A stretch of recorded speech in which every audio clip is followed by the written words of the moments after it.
Yo, yo, yo, yo, yo. You good? How's everything? What up, dude? Good. You know, living my best life, bro. Living my best life. Freaking tired as hell. Yeah, spring is here, dude.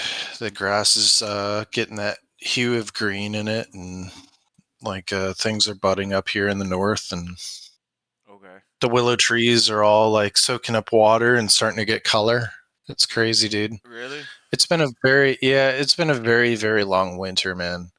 Up here, up north, like winter hit us pretty much at Thanksgiving and buried us in like freezing temps and 2 feet of snow. And it never really let up. It's been a very long winter for sure. So, Damn. and I was cleaning up the yard today. I was getting some of the leaves from last fall picked up because I never got around to my fall cleanup because the snow came so early. And That's yeah, feels good, man. I'll take it. I mean, it's no Miami, but up here 50, 60, 70-degree days are pretty nice right now. no. I bet. I bet. Damn. We got nobody in here right now. Everybody said kick rocks with the learning. It's been quiet all day. It's been kind of quiet. Yeah, I've noticed my You what's it know, called? when things get boring with the price action and you're hanging out in the same range for weeks on end, this is what happens, dude. No. And I've tried to explain it so many times. These are the times that you really want to keep an eye on what's going on. Yeah. Right. It's not like when you're necessarily forming the range or after the move happened or while the move happened, but like times like this, man, where it's boring and dull. Those are the times to like really pay attention to what's going on. You Yeah. can find yourself some pretty good trades. Oh, for sure. For sure. Compounding 1% moves. Freaking. I got front ran yesterday. I was pissed about that on a long that I had. But, you know, it was what it was. Or was it yesterday or was it I yesterday? didn't even have the opportunity, man. We Yeah. busted through 67.6, never back tested it, and went straight to 70. Yeah. Like, Yeah, I was trying a little cheeky play off of the volume node within this volume profile from the range, because we broke back within it. So I was hoping to catch it to the top part of it, and it got front ran. But now looking at the volume on the lower time frames, it makes perfect sense. I'm just like, damn, okay. But whatever. I had a yeah. plan. I had to take profit. I had all that stuff planned out, and now we're rejecting from that same place that I longed yesterday. So I don't know. It could be interesting. Could be an interesting time. Um. All I right. see there's a few of you in here, man. It's pretty quiet tonight, so we'll try and keep it short and sweet. Real short. Real sweet. Um, Out of the 13 in here, I always usually start off the journey stream asking you guys if there's anything that I can answer from a basic fundamental approach. The journey is about going over the basic fundamentals. If you guys have any questions, fire away in chat, man. We S- can talk about it. Somebody just asked, how do you use the CVD on EXO with Bookmap and using? It's not basic fundamentals, man. Now we're getting into the advanced kind of stuff. That's you're a jerk because nobody asked that. You're just coming up with stupid answers. I'm sorry, man. I had a You good day. you're looking for stupid prizes, man. Yeah, no, it's all right. I'm just joshing you. All Ugh. right. Well, if nobody has anything to ask or they don't want to learn anything or they don't have any questions, then I guess I'll go over current PA and we'll pretty much leave it at that because 13 people in the journey stream is not a whole lot, man. It's not a whole lot. You guys must be so advanced, you don't even need the journey stream. I don't even know why I'm here. Uh, Oh, 16. you Let's know, go. we've been playing in this range ever since early February, guys. We've Yeah. had a couple deviations. We came all the way back up to 76K. We retested the previous all-time high range low right here, and we've just kind of been sitting here ever since. Um, I think it was about a week and a half ago that I was saying that, hey, we have two competing points of controls in here and the volume profile. Mm-hmm. Let me do this. Let's just kind of go over it from this standpoint. What time frame was I pulling that on? Let's check it out. Oh, so the way that I'm going to pull this range, guys, is there's times where I'll take the deviations and I'll add, like, if this range is actually expanding, there are times where I'll take these higher highs in here and expand on the range. But generally speaking, I always pull from if we're in a downtrend, you're going to pull from the low to like the first initial high. You're going to do something like this. And then we're going to pull this over. All right. And this is where you kind of have, like, let me just confirm.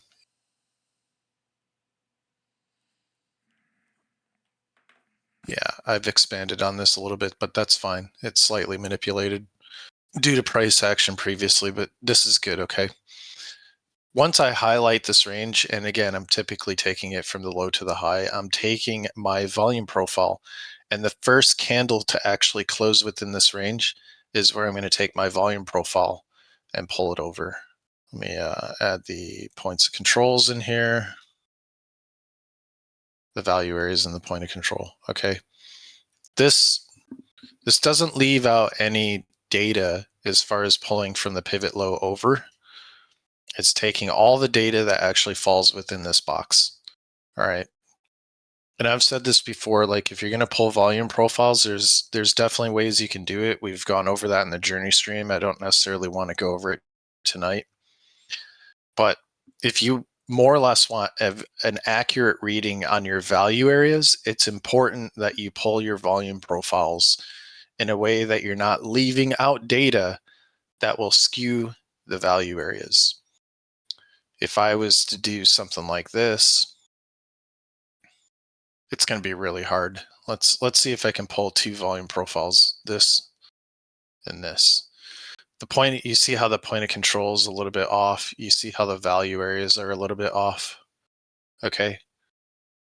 You see that? So I'm going to take this one. See, if I pulled from the pivot low, that value area would be sitting somewhere in here, but you can see that value area, when it's accurate, it acts just like a support and resistance level. You see the perfect taps in here? It's pretty good. That's not bad. I'll look for that kind of stuff. Like when you pull a volume profile, look for that kind of stuff. Make sure the value areas are kind of like cradling price as a support and resistance, right? Let me change this real quick. Let's change the inputs, because sometimes this is something that I've never talked about for the most part, but the value area is set to default at 70%. It's taking 70% of the price action to give you your value area high to your value area low. It's not taking the entirety of the of the range. It's just taking 70%. In some cases, I'll take it and I'll put one tick and take it up to like 71%. Now, watch what happens when I do this. You see how the value area just kind of fell and the value area low came up a little bit? Let me show you again. See that? See that slight move in there? Typically it's set to default at 70, but one click and now all of a sudden I'm getting like perfect touches on my value area. We can kind of see how we closed above, and then once we couldn't hold it, we fell under. Right here, you couldn't close above the value area. This value area down here came slightly down and shifted a little bit down. I got perfect touches in here. You can see them here, here, all the way through, guys. So if you want to manipulate the value area to kind of see if it will fit the price action within the range a little bit better, do so. But I don't do it, like I might go from 70 to 72. That's it. Like that's it. I don't go any more than that ever. So anyhow, little trick is to like getting proper value areas. You need to take the candle that closes and starts the range. So the candle close within this box is pretty much where you want to pull your value area from. It's going to shift too, because if you pull it on the 4-minute, it might be back a little bit further on the 2, right? You can tidy that up a little bit if you want. It's fine if you do that. I don't usually go much lower than like the 1, 2 to do that, but you can. Now, if I was to take this and make this my range high, right? Your pivot low to your pivot high here. Well, you got your pivot low. Here's your high, higher low, higher high. You might assume that this is like an expansion on the range, when in actuality, I got nothing here. I can see that we tried to like come outside of the range and then we dumped through. I got no back test. I'm now taking the deviation of the range and that doesn't work. Let me go back. Now, I screwed that up. Let's look at it from this point and just consider that these are deviations of the range. You started closing outside the range. You never quite got a back test of this. And then once you dumped through, look what happened. You guys had a nice opportunity to find a short in here. You close back within the range, you play the range, right? So if you didn't catch your shorts up here or here for any reason, maybe there's a little bit of a range in here. I can see it right now. You got this going on just above us, right? Kind of tapped into the range high. I don't know what this is on the 2-hour time frame. I'd have to dig into it more, but point stands. You had your deviation. You came into supply. You got rejected. Not only did you get rejected from the high, you probably came in here for the value area or the point of control of whatever range this is. And once you closed outside of it, you got another back test. You got it right here. But point being is once you close back within the range, you typically look for stuff like this. This can give you a nice little setup for a back test of the range high and then a dump. Same thing here. You closed outside, you got a little back test of the range, nice little move up. You came right into this. I think you came back yeah, you did. You came back. So you had a deviation back test, right? This is your deviation back test. There's another deviation. Look what happens here. Back test, right? Look at this. You come back up, retest, off to the races. Come back within, back test. That's your deviation. There's back test, right? Deviation, back test. Deviation, back test. It's these moves that I'm looking for a lot of the times, because if you can't close and hold outside the range, and this is what you would expect.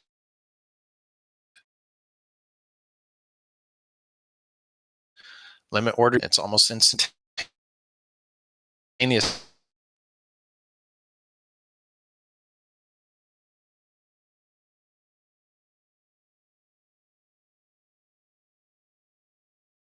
At this point, you're not kind of guessing it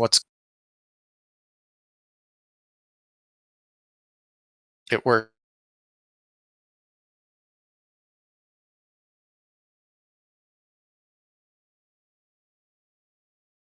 But I can see that there was a little bit of a demand zone sitting in here at the bottom. We probably came for the value area. That's all we needed, and we took off from there, right? Took off from there. Let me do this, Spartan. Let me get rid of this stuff. We'll just kind of go over current price action because I'm alluding to what's going on now. Yeah, 100%. What happened here, guys? What happened here? So the key levels are marked out for a reason. I was a little bit skeptical, man. I thought that we could lose this, right? So last week, actually the week prior, I was saying that we had a huge divot here in the overall volume profile. We had a point of control that was sitting here. We had a point of control that was sitting here. They were competing. They were really close, right? this didn't even, I mean, this was just a curve down. Now we have another point of control. The point of control actually shifted downward over the weekend, mainly due to this. Okay. But I said about a week and a half ago, look, I got a hunch that we're not done with this range quite yet. I see two competing points of control. I see an area within the volume profile that just looks like it was cratered. Typically, what you're looking for in a volume profile is a nice little bell curve in the whole profile, right? You're not looking for like pizza face, a huge pimple or divot in the face of the overall volume profile. So I had a hunch that was going to happen, guys. And this, I'll readily admit, like this one kind of fooled me a little bit.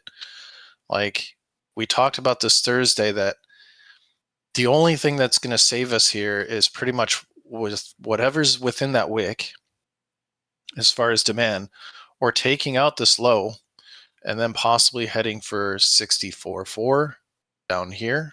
We can see that we have a little bit of demand that's kind of sitting down within 64.4 to 63.9, 64K. We go to a higher time frame just so you guys can see it. You guys can see the 4-hour fair value gap. You can kind of see we shot off from 63.9, never back tested these two areas. So 64 to 64.4 was like, that was the next place I was looking for if you couldn't find anything to go within the wick. You got to remember too that this was previously already back tested. And when I see things like that from an internal range standpoint, it's likely that you're just going to bust right through. Um, yeah, there's definitely a lot of instances where we get a shallow swing fail, and that's pretty much what we did.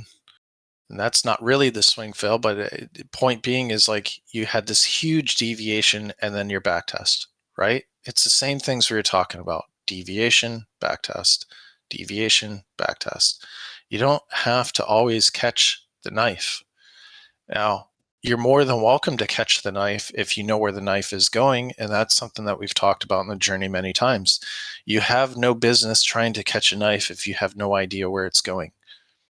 Oftentimes, it's better to just wait, see if you close within the range, back test the range, get involved here, and then look what happens. It's immediate, right? You didn't get in here and you didn't come up here and oh my gosh, now we're coming down.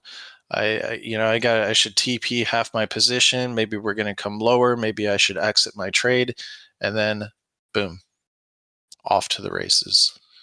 So this was fine by me. We actually talked about this in New York Open. I had to dig down to the 5-second time frame to find any volume within that wick. Okay, because the minute time frames just weren't showing anything. I had to dig all the way down to the 5-second to find that there was a little high volume node sitting right in there. We tapped right off of it. I was still skeptical, guys. I'm not going to lie. I was still skeptical. So here's your structure, right? Here's your structure, more or less like on the 2-hour time frame. You got your low, you have your high. Now we can do this. You got your low, you have your high. Let me pick the right time frame before I screw this up and sound like a fool. I know it was like on the lower time frames, but point being, we'll look at it from this. We'll look at it here. So you got your low, you got your high, you have your higher low, you have your higher high. This was your break. You can take this. That's fine. It's a little bit off, right? And then what happens? Well, up here, I really wanted to see the levels that we're bouncing into now. We were talking about that like a week ago. This was Wednesday. Tuesday, we were actually talking about seeing 70 to 71. I was telling you guys, like, hey, 70 to 71 is a good place to look. What actually happened to us? We rejected right from an internal low. We came down here. We swing failed this low. What does that mean? typically when we see a swing fail of the low, that means that you can potentially see a rotation all the way back up to these highs. Does it happen all the time? No, it doesn't. Is there anything standing in our way that would actually prevent us from rotating up to these highs? Absolutely. You got this little range that's sitting in here. We got demand. We have an order block. We have the internal high that's sitting in here, 67.6. We had an order block that was sitting in here, which we smashed through. Okay, we should have rejected in here. We smashed through it, which turned it into a breaker that gave us this. And then we smashed right through it again. Oftentimes, these order blocks later on, you'll see this all the time. You'll mark out an order block. You'll think it's finished because of what happened here, when in actuality, still works. Still works. You took this order block that you should have rejected from, you flipped it into support that caused a breaker. Once you smashed right through it, back tested, and away you dumped over the weekend multiple times. Could have been scalping this. This is on the chart. But back to my point, you had your swing fail. Is there anything that could stop us from actually seeing these highs? Yeah. We could fill this gap. We could actually wick up into this supply. We don't have to necessarily close outside this internal range. We could back test, and then we might have a short opportunity. So, guys, nobody's perfect when it comes to trading. I'm certainly not. But my initial thoughts were, yeah, we have a swing fail here. It looks weak. We could do something like this and then roll over, right? That's plausible. And then over the weekend or just yesterday, I'm like, look, I'm still skeptical about what's going on. We kind of wicked into the zone. We kind of tapped into supply here. It was a little bit front run. I would have liked to see it come up a little bit higher. And I said, it's still plausible that we could dump from here. But if we start closing and holding above 67.6 or 67.7, then we're going to have to reassess our situation. What happened? We closed above. We never got a back test. We have a 1 hour order block that's sitting in here. That is definitely a zone that I'd be looking for, is a back test of like 67.6, 67.7. Okay. I'd definitely be looking for that. We didn't get it off the bat. We had probably single prints that were sitting in here because of such an aggressive move up. We came into the exact place that I wanted to see last week. And I said 70, pretty much 70 to like 71K. Why did I say that? One, you had a daily order block that was pointed out to us last week. And look what happened here, guys. You literally tapped into that daily order block. It was sitting right here. 70 to 71, 70.9, right up in here at the range highs. Now you found your rejection. The daily couldn't close above 69.1. You're closing outside this range. Look what happens here. The new daily just opened, and what'd you do? You back tested 69.1. What does that look like? You had a 2 hour close. There's your 2 hour close outside the range. You already mitigated the low, so you knew if you're coming back here, you're probably going to sink through. Either it was going to be a shallow swing fill, or you're going to find liquidity under, right? The 2 hour close, the back test.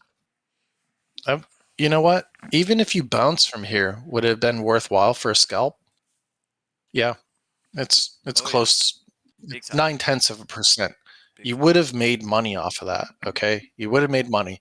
So even if we found a bounce in here and we come back up, what should we expect now? Well, I would like to see another close back within the range and then possibly a back test. Those are the things that I'm looking for. You see the 2 hour fair value gap here to here, right? So hypothetically, let's just say we find our bounce here and we're actually doing some type of swing fail on a higher time frame of this low that we put in. What would I want to see before I see any involvement here? I need to see a reclaim of 69.1. I need to see a close within. I need to see that we are probably going to come up to this fair value gap. And I also need to see that we didn't back test 69.1 on the way up.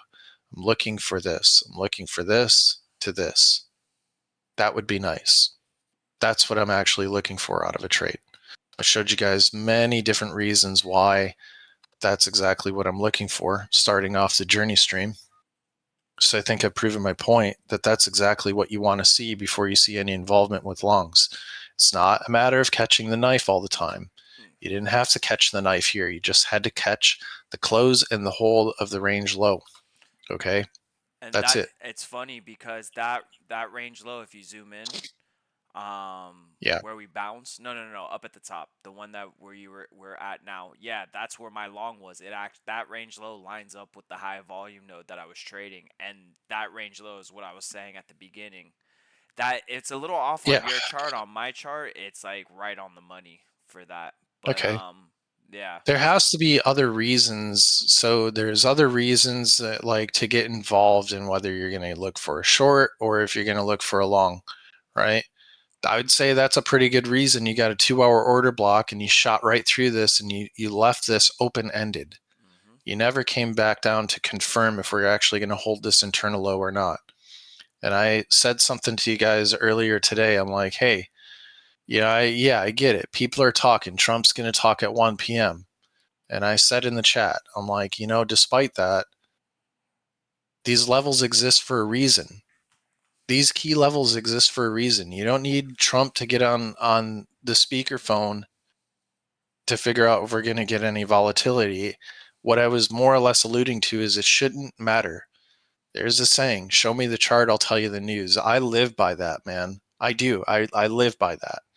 Oftentimes, I'm not saying that the news does not do anything with the markets, because it certainly does.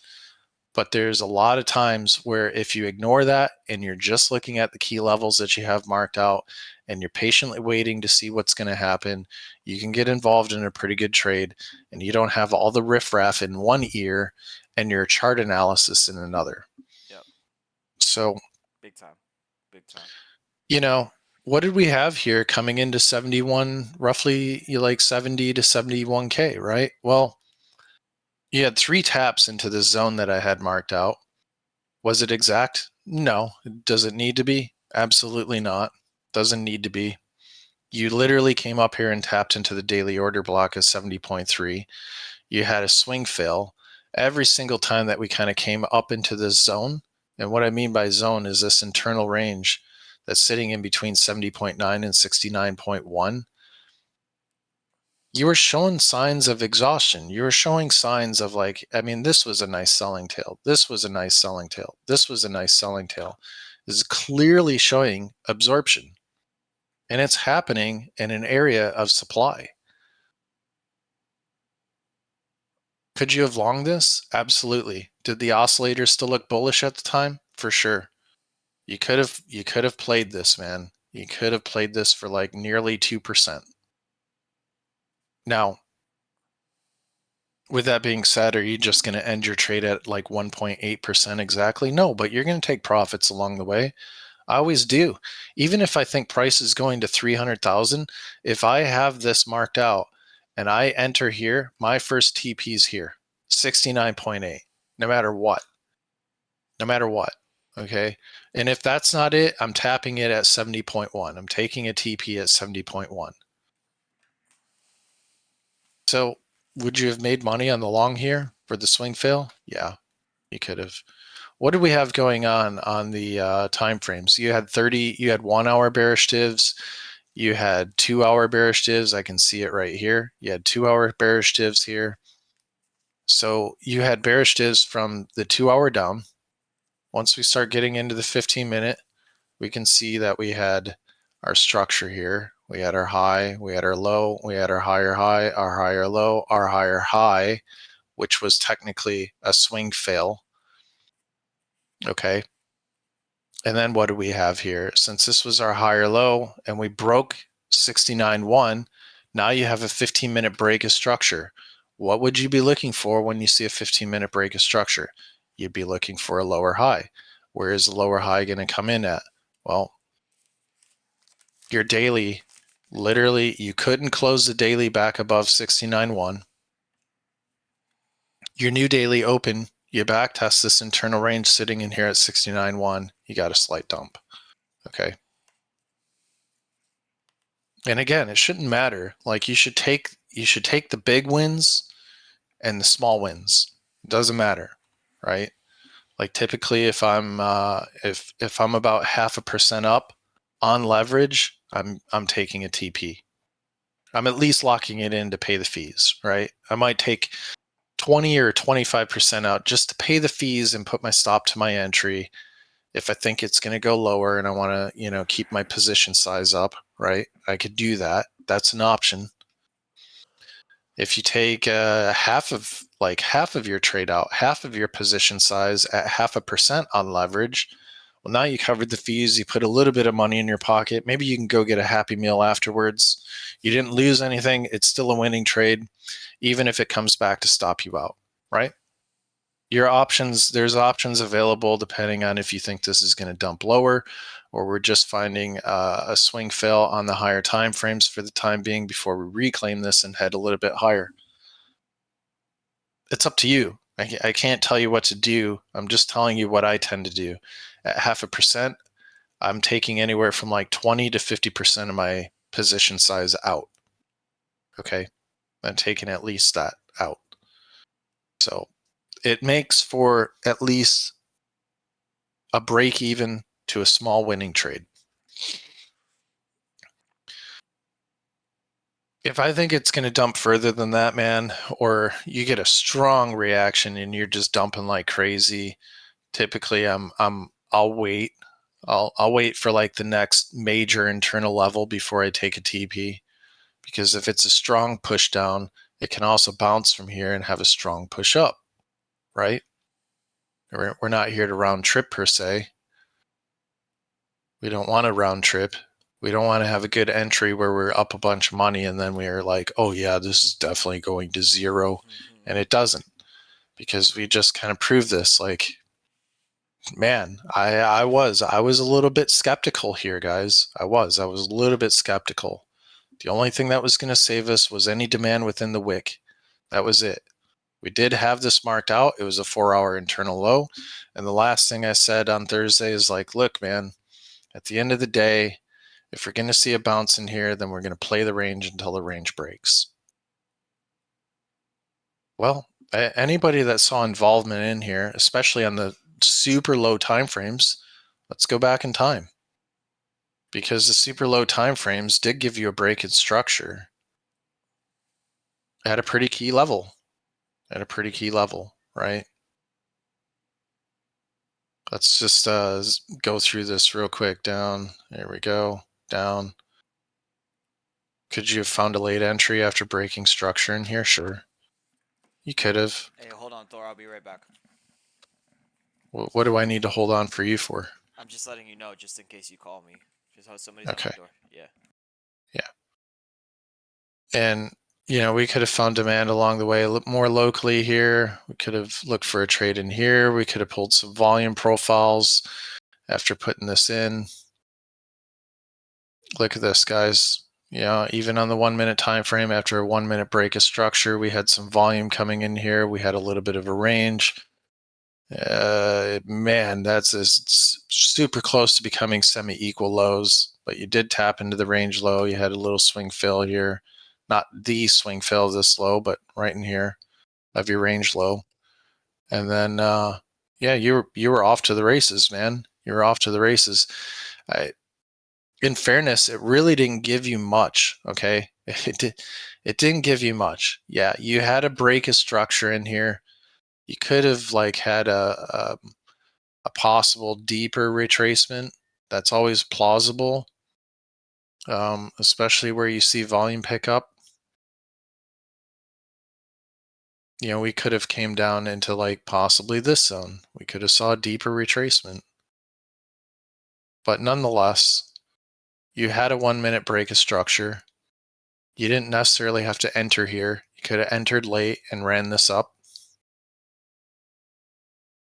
Why do I say run it up? Well, it goes back to what we were previously talking about. Like if we were to find a bounce here at the range lows, what two scenarios would have played out after having a swing fail this low? You could have come up here into supply, could have rolled over and dumped. At least you had that knowledge that you found a bounce here at the range low. You were playing within 67.6 to 65.8. You had a fair value gap in here. There's supply sitting in here. So at least now you had some type of target, right? A lot of people talk about like, hey man, my entries are always good. Like I get in the shorts or I get in the longs, but then I don't know like where it's going. I don't know where my TP is. I don't know where my take profits are going to be. But dang, I got a good long opportunity out of that. Well, I've always said, and I'll say it again, it's really important that if you're going to be day trading or trading in general, that you have a plan. Your entry, your stop, your take profits, right? And your exit. That's important too. You can't have one and not all. Like it usually doesn't work out because if you have one, but you don't know exactly where price is going or have no idea of what's sitting above you, then this can happen. And you were in profits, you were deep into profits, and then all of a sudden you walk away from the computer like it always happens with Bitcoin. You come back 15, 20 minutes later, you're stopping out of your trade and you just round tripped. And you're like, dang, man, I just left thousands or hundreds of dollars. I could have been up all this money. And instead, I'm walking away with nothing. So that's the way it goes. As far as current PA right now, guys, and then I'll let you go. Let me take this off. I for one really like this zone. I think we can actually come down a little bit. The oscillators don't look that bad from like the 2-day time frame. You can see on the 2-day time frame we have a 2-day fair value gap. This is exactly where we broke 67.6 but never had any immediate back tests. We just shot right off. Closed up that daily fair value gap, couldn't close above 69.1. We're kind of sitting in between ranges right now. We're smashed in between this and we're smashed in between this. Anyway, I see on the higher time frames that we do have a two-day fair value gap, 67.6, right? Let's go to the daily. Daily again, fair value gap, 67.6 pretty much closes that up. Let's look at the 12-hour. 12-hour kind of paints a little bit of a different picture. You have an order block that's sitting in here at 67.4. So should we excuse that and still be looking for 67.6? No, we should be pretty much treating it as a zone. Maybe we kind of wick into this, but we don't close back within 67.6. And you get a nice little bounce in here. And at the same time you get a bounce, maybe you get like a 1-2 minute structural shift that says, okay, we found support. I should be looking for a long entry to see if I can run this back up. 6-hour time frame. Again, 67.6 comes up quite a bit, guys. Comes up quite a bit. 4-hour, same thing. Fair value gaps all the way down. 2-hour time frame, same thing. The oscillators don't look all that bad to me. I would say this is maybe exaggerated bearish divs. We can see the bearish divs here on the oscillators, but the 2-hour has a little bit of juice in it. The 6-hour has some juice in it, right? We have a break of structure in here for another. If we just do this, right? If we do this more locally, we have a higher high. I'm talking locally. This is a higher high, right? I'm not talking about what's happening within this range. I'm just talking here locally. So At the end of the day, would I be looking for a bounce in here around this or this? Yeah, most definitely. Do I think that we can come down here and still find a higher low to maybe find a higher high around 70.9, the high of the range, maybe even clean this up a little bit more? Not just the daily fair value gap, but the 6 hour order blocks. It's kind of sitting in here around 70.9. It's plausible, guys. It's plausible, right? We started off by saying that I didn't really like the whole volume profile. Well, this is kind of filling in, and this is what's going to do it. If we kind of find a bounce in here, this crater in the volume profile is going to start to fill, and then we're going to start to have a more of a bell curve look to the overall volume profile. Remember what I said earlier when we started the stream, like a lot of people, price gets like wonky, it gets hard to trade, people get frustrated, they leave, they find something else to do, and the next thing you know, this volume profile fills out, and they come back and we're already down here. And they miss the opportunity because they've been lulled to sleep. The 4 hour doesn't look that bad, guys. Like the oscillators here, they don't look that bad. Okay, on the mid time frames, when I kind of see stuff like this is where oscillators can get a little bit tricky, right? Like we know that the 2 day is curving up.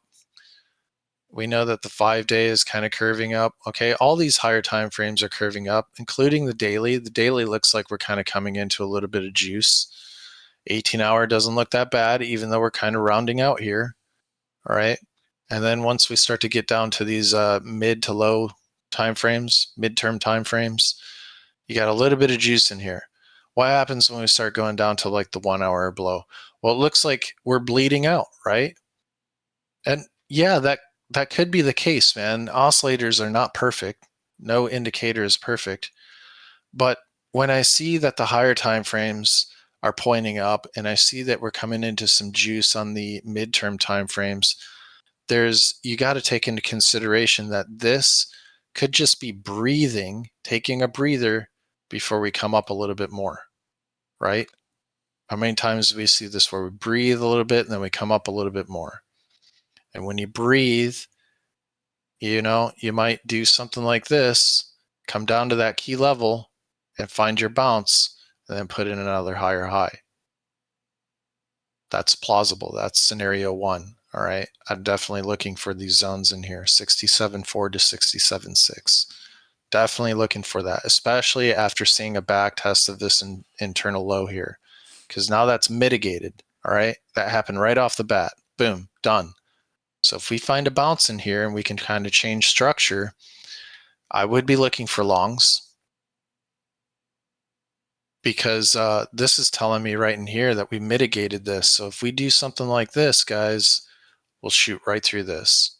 Maybe we clean up this gap and turn this into support, head a little bit higher.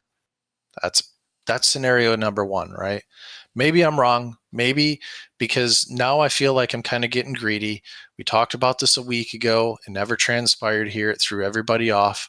But here we are. This is what I initially wanted, all right, to clean this zone up a little bit. And that's exactly what we're doing, all right?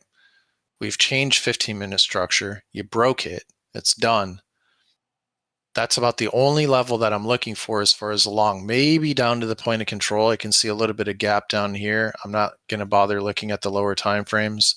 Maybe we see a slightly deeper retracement. If we could actually come for that point of control, then I'm definitely waiting for structure to break, and I'm definitely waiting for 67.6 to see any involvement in a long. And the reason why I would be doing that is because what I don't want to do is get involved in a long here only to come up a little bit and then find a rejection and head lower. And a lot of everything below this looks like an easy sweep, guys. It looks like an easy sweep.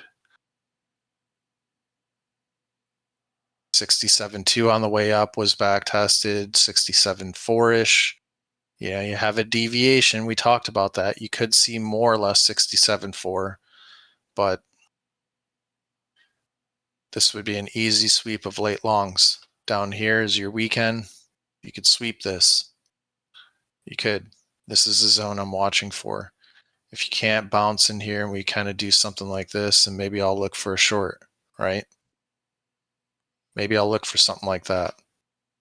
It is a higher high. We can pull some fibs. We can maybe see if we're, what else we got in here. Well, look at that, guys. You got your GP coming in there too.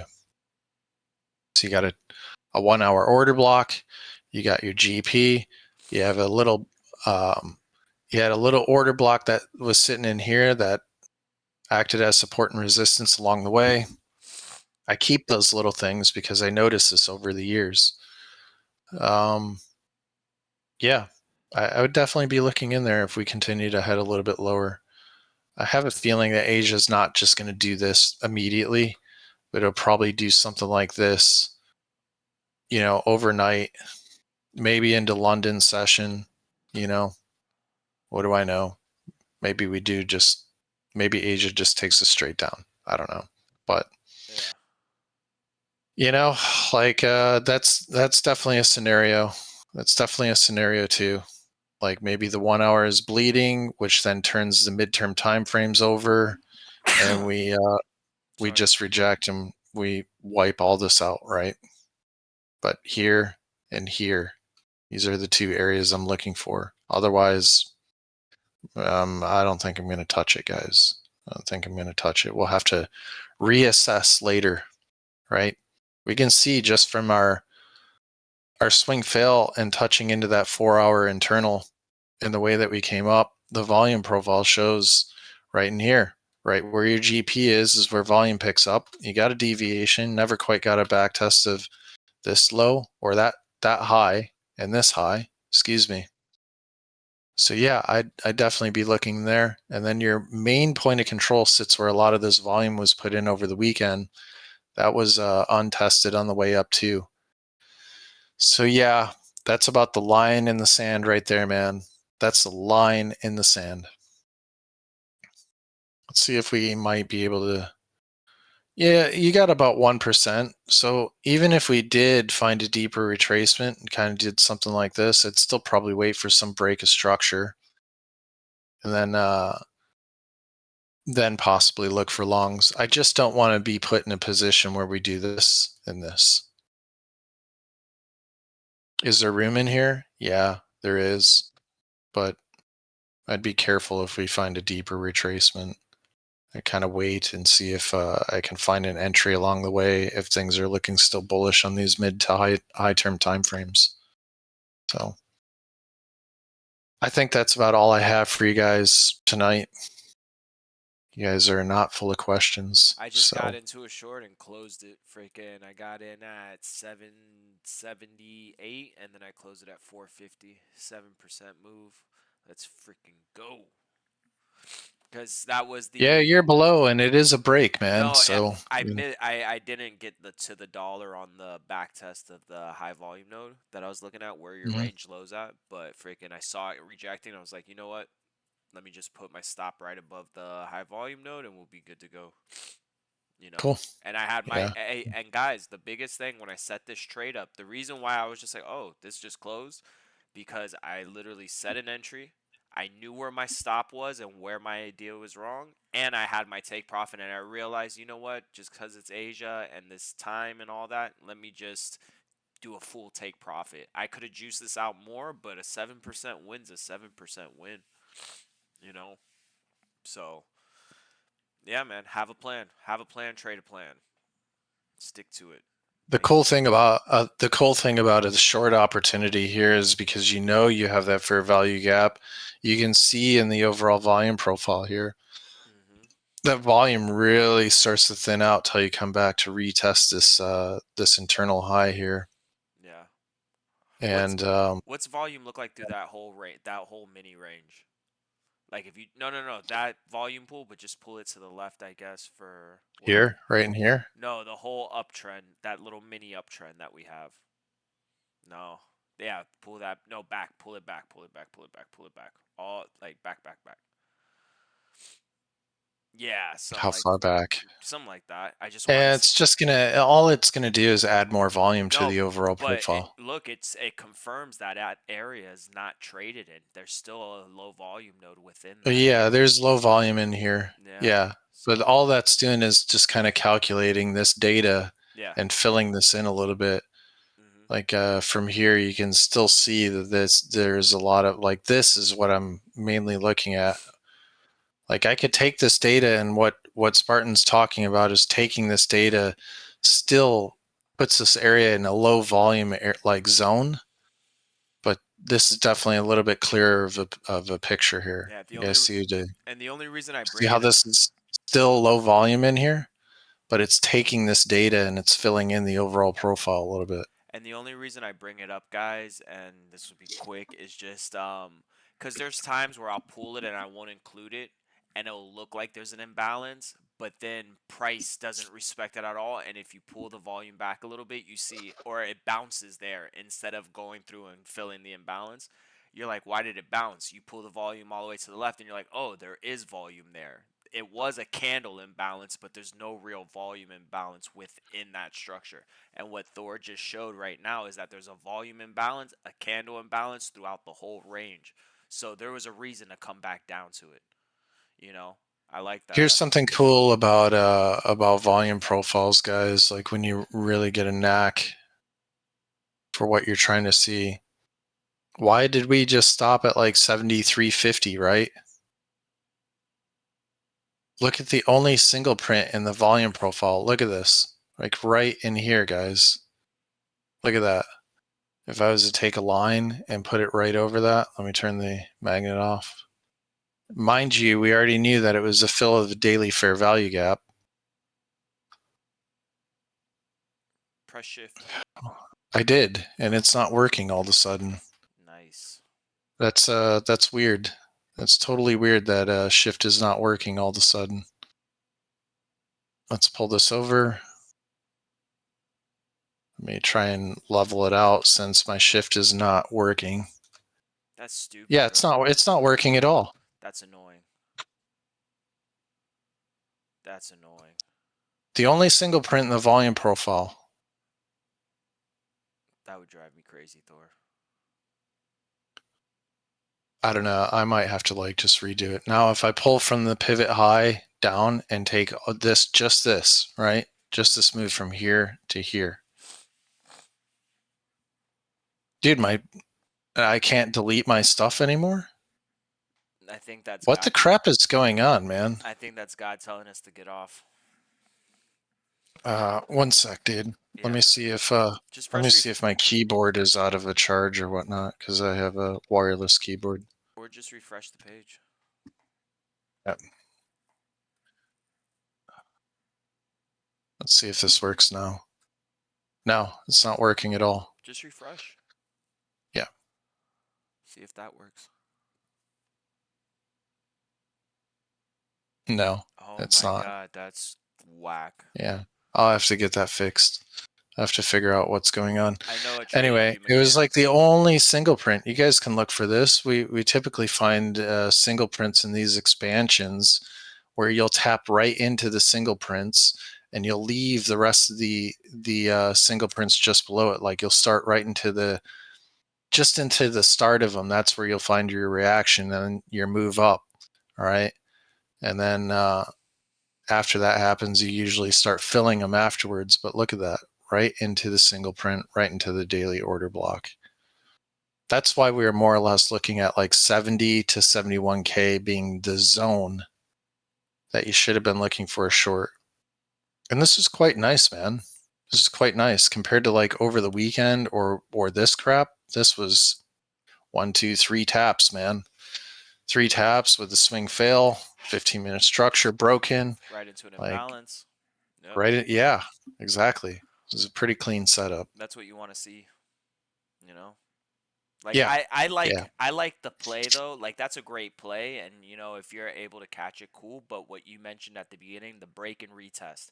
That's like the most simplest play ever and we got that on this yeah. range low. We literally got a break of it, a retest, and now we've moved down close to a little half percent, a little 3/4 of a percent.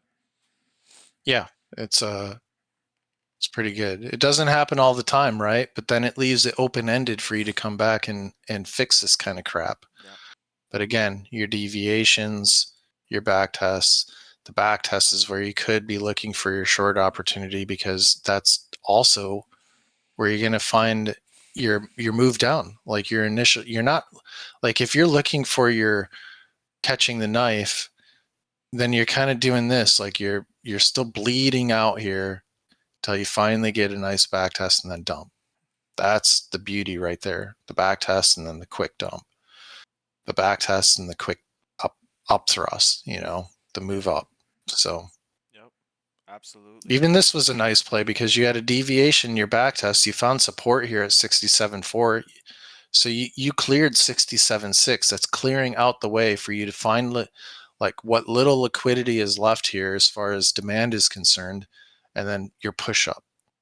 These two wicks here, this deviation, your back test, that back test right there mitigated 67.6. It opened the door for you to possibly find a late long. Um, yeah. And I mean, we're just looking at that, but like, that's probably not the greatest example of like, oh yeah, you totally should have looked for a long there. Like, it's so obvious. It's not that obvious, but the point still stands is like, typically when you see these deviations and then the back test, that zone of 69.1 is mitigated. If you come up here, you're probably going to blast through this. And you did. You got to find liquidity somewhere else. These orders have been filled. Same thing here, guys. Man, orders have been filled. This has been mitigated. Pushed right through it with ease. Pushed right through it is with ease. Same thing. Came down, touched this, mitigated. Those orders were filled. You got to come a little bit lower. You got to find fresh. You got to find fresh liquidity, right? That's it. Thank you. Thank you so much. Great analysis. Thanks, guys. Yeah, man. Anytime. I'll see you guys for New York Open. We'll kind of see what happens, but yeah. You know what? If it's 1 o'clock in the morning when we come down here, if we come down here, then so be it. Next. Next. Next. Yeah, that's how I feel about it after so many years. Next. Favorite four Whatever. letter word, man. People like cuss words. I like the word next, man. Yeah. Although I do cuss a lot though. But all right, man. We can That's look at this too, guys. Like, you can see that we had our close and then our open. We got a little bit of volume in here. It's kind of showing here on the 30-minute where you had your close and then your open. Like, why are we finding a bounce here? We can look for that. Like where volume picks up at, right? Right where the 15-minute closes and opens. Let's see what else we got. Let's just take this. Yeah, you got a little bit, you got some order blocks that are kind of sitting in here on the lower time frames, but look at this. Volume is amazing, guys. Volume is amazing.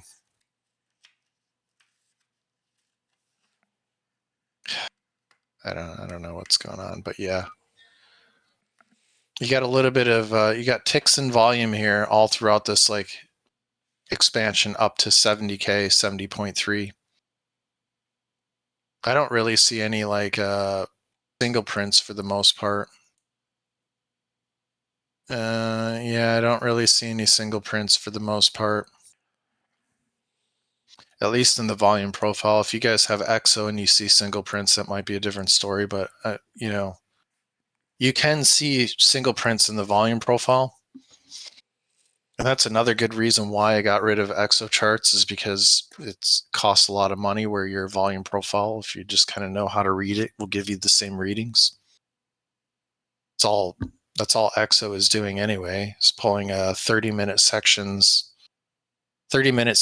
of price action and then looking for single prints. So yeah, I mean, it makes sense on why we're kind of finding a bounce here. But I do want to clean this up. I want to see us maybe come a little bit lower. If that's not the case, guys, then really, really want to see us kind of clean up that 1 hour. Man, this is really annoying, dude.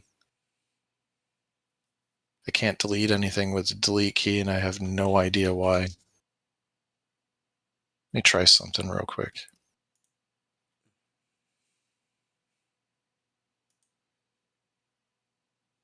I got it. Finally working. Awesome. All right, perfect, Yeah. man.